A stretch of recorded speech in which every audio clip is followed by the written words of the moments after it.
بسم اللہ الرحمن الرحیم۔ آغاز ہے پروردگار کے نام سے جو بڑا رحیم و کریم ہے۔ جماعت داہم کے عزیز طلباء و طالبات، السلام علیکم۔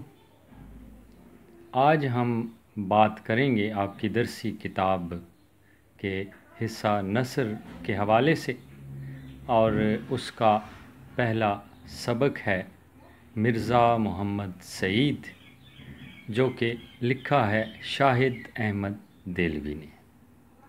ایک شخصیت کے حوالے سے بات ہے، تو جیسا کہ عنوان سے ظاہر ہے، یہ سارا سبق مرزا محمد سعید ہی کے گرد گھومتا ہے۔ ان کی شخصیت کے حوالے سے، ان کے اخلاق و کردار کے حوالے سے، ان کے کام کے حوالے سے بات کی گئی ہے۔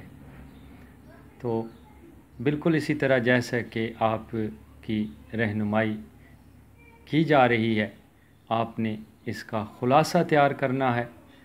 خلاصہ اس طرح تیار ہوگا کہ سبق میں دیے گئے تمام اقتباسات میں سے الگ الگ اہم نکات درج کیے جائیں، اور جب پورے سبق کے اہم نکات اکٹھے ہو جائیں تو ان کو ملا کے ایک خلاصہ تیار کیا جائے۔ یاد رکھیے، خلاصہ سبق کا تیسرا حصہ ہونا چاہیے، 1/3 ہونا چاہیے۔ یعنی اگر سبق 3 صفحات پر مشتمل ہے تو خلاصہ 1 صفحے کا ہونا چاہیے، یہ نہیں کہ پورا سبق اٹھا کر لکھ دیا جائے۔ تو فی الحال ہم کتاب سے اس سبق کے مصنف کا تعارف دیکھیں گے اور معلوم کریں گے کہ کہاں سے لکھنا ہے اور یاد کرنا ہے۔ تو آتے ہیں ہم کتاب کی طرف۔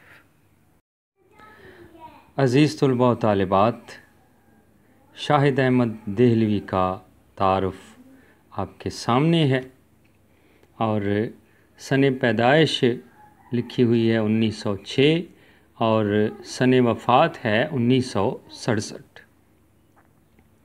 عزیز طلباء و طالبات، یہاں سے شروع کرنا ہے۔ شاہد احمد دہلوی دہلی میں پیدا ہوئے، اور یہ جملہ ختم ہوگا مولوی بشیر الدین احمد کے فرزند تھے یہاں پر۔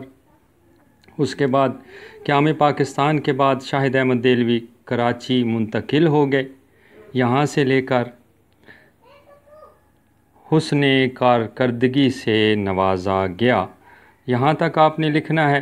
اس کے بعد ان کے کام کے حوالے سے بات کی گئی ہے تعارف میں۔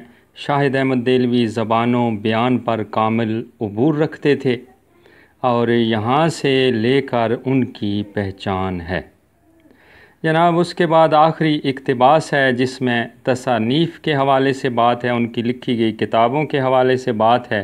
تو یہ چند الفاظ میں نے شروع کیے ہیں، آپ نے بھی یہاں سے شروع کرنا۔ ان کی تصانیف میں گنجینہ گوہر، جس سے زیر نظر خاکہ لیا گیا ہے، بزم خوش نفساں،